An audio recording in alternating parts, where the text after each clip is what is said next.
Sounding like no other weapon in the galaxy, lightsabers were used for thousands of years before the age of the Galactic Republic. As with any technology, they evolved over time into the iconic plasma weapons we know and love. So, what were the first lightsabers like? How did they change over thousands of years into the modern weapons? Let's talk about it. Before we even get to the first lightsabers, we have to talk about what came before. Much of this content will come from the Legends continuity, as canon has given us very little when it comes to the origins of the iconic weapons.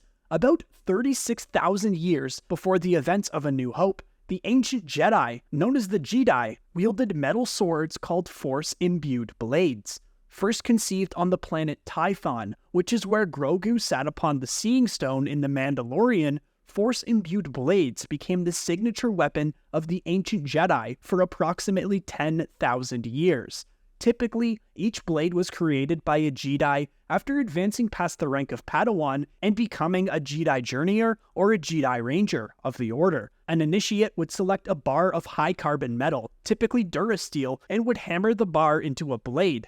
As it was forged, the Force was channeled into the blade, altering the molecular structure of the metal into a reinforced lattice. This lattice both hardened the blade and sharpened the edge, as well as prepared the blade for the next step. Once the blade was forged, an initiate would place a crystal into the hilt of the blade, and then would marry the lattices of the crystal and the blade together. This was accomplished by submerging oneself deep into the Force, and then meditating on the blade and crystal until blade, crystal, and smith became one. Once the lattices were married, the wielder would channel energy through the crystal and into the blade until it began to glow with energy, signifying that the blade had been permanently infused with the Force. The forging process was both physically and mentally taxing. Smiths ran the risk of shattering the blade, crystal, or both when channeling energy, whether due to imperfections in the lattices or inadequate skill. The blades were preternaturally strong and sharp, being capable of cutting effortlessly through most materials. The Force-imbued blade saw widespread use throughout the Despot War in the Tython system. It was also used during the Force Wars between the Ashla, or followers of the light side, and Bogan, who embraced the dark. The swords were used up until the First Great Schism, which produced the exiles that eventually founded the Sith Empire. Before we get to the first of the energy-based blades, we quickly wanted to let you know about our new channel membership. If you enjoy the content we put out and would like to help us make more, head to the link in the description or join button on our channel's homepage. You'll even get access to some pretty cool perks.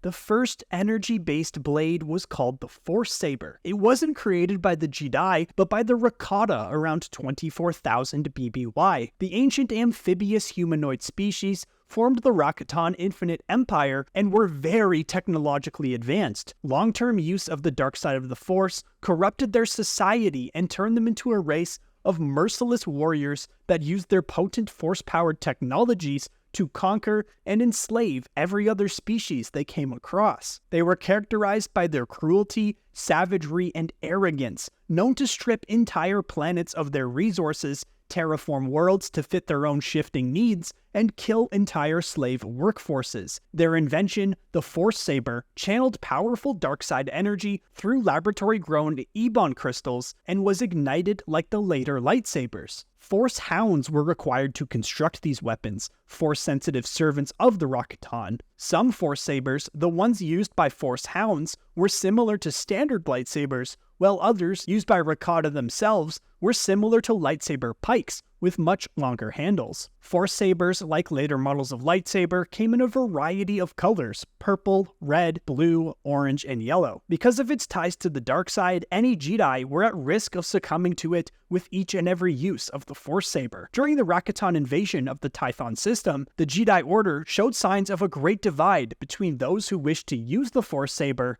and those who wished not to. The Force Saber could be considered a catalyst of the great divide between the light and dark sides of the Force. By 16,000 BBY, Jedi studies and research with frozen blaster technology yielded success as they developed a method to generate a focused beam of energy that arced in its path back to its source, creating a controlled energy circuit and leading to the first portable high-energy blades, the protosabers. However, these preliminary lightsabers were highly unstable and inefficiently guzzled energy from a belt-mounted power supply. They could only be used for a brief period of time before overheating. As a consequence of these falls, the first lightsabers were little more than ceremonial objects, seldom worn and much less utilized. The extreme lack of stability that plagued the weapon's early designs were gradually corrected through the ages, and the cumbersome and rarely used siege weapons gave way to elegant and much more commonly used iterations of protosabers. While these improved protosabers were far more stable than their ungainly predecessors, they still suffered from energy consumption issues, requiring the belt-worn power pack of previous generations. The power cable tended to restrict the wielder's movements in battle and prevented the usage of force-powered and long-range telekinetic saber combat, certainly no saber throws. Despite the shortcomings, the protosabers gained a superior advantage in hand-to-hand combat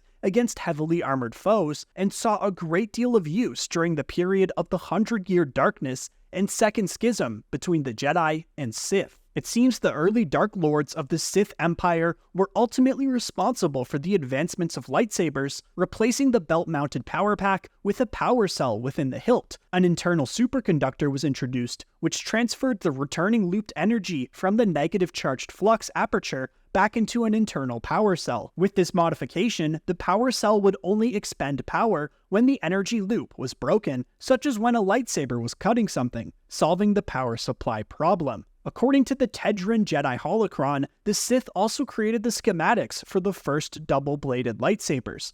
Wielders of these original modern lightsabers include Karnus Mur, a dark Jedi who wielded a protosaber, but later switched to a curve-hilted modern lightsaber. Mur also appears to have been one of the Sith Lords to establish the tradition of wielding lightsabers with synthetic red lightsaber crystals. If you didn't know, in Legends, Sith Lords opted for synth crystals, whereas in canon, they turned their natural Jedi kyber crystals to red in a process called bleeding. By the time of the Sith Lords Malak and Revan, the tradition of using synthetic red crystals continued to be observed by virtually every noteworthy Sith Lord. By 5000 BBY, as the Great Hyperspace War began between the Galactic Republic and Sith Empire, the technological innovations pioneered by the Sith were brought to the Republic and the Jedi. However, the majority of Sith forces held to the use of Sith swords, while the Jedi continued to use the protosabers, as they had not yet had enough time to completely adapt and implement the new lightsaber designs. With the Sith defeat at the end of the war, modern lightsabers saw much wider adoption by the Jedi Order. By 4800 BBY,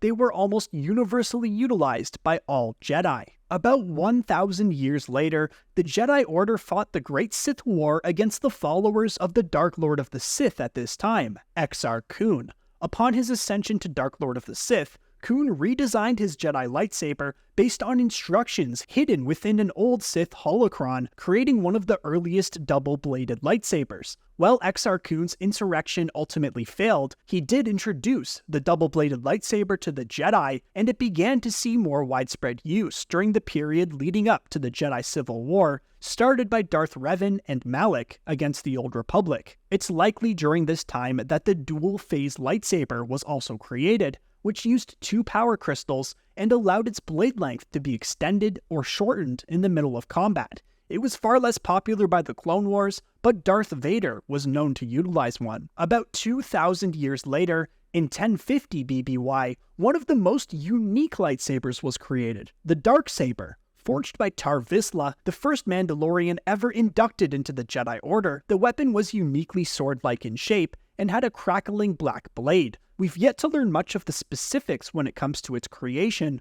but the weapon went on to hold great significance for the Mandalorians as a symbol of leadership. By the time of the Clone Wars and Sith Rule of Two, lightsaber usage and technology remained largely unchanged over the 5,000 years since the Old Republic, although it should be noted that the usage of naturally formed kyber crystals from the caves of the planet Ilum became almost universal among all Jedi, causing the variety of lightsaber colors to drop as the vast majority of crystals that formed on Ilum took on either a blue or green hue. Another development during this time was the introduction of the bifurcating cyclical ignition pulse lightsaber. This enabled the lightsaber to activate underwater with the help of two crystals. Without special modifications, a lightsaber submerged underwater would short out and would require minor repairs before working again. Jedi Master Kit Fisto recorded instructions on how to modify lightsabers to add the feature in a Jedi holocron. His modification became widely used by Jedi Knights during the Clone Wars, where battles were fought on the water worlds of Kamino and Mon Cala. With the Great Jedi Purge in 19 BBY,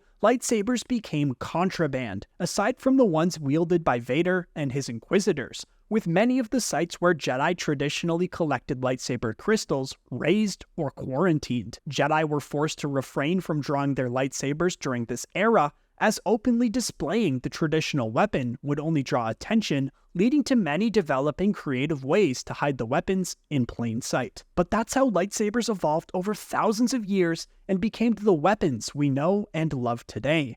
Here's to hoping we learn more about their early developments in upcoming Star Wars projects like The Acolyte and James Mangold's movie that will tell the story of the first Jedi. But which era of lightsabers do you find to be the most fascinating? Let us know in the comments, and make sure to check out our lightsaber lore playlist in the description. Come join us to chat more at our community Discord server, linked in the description.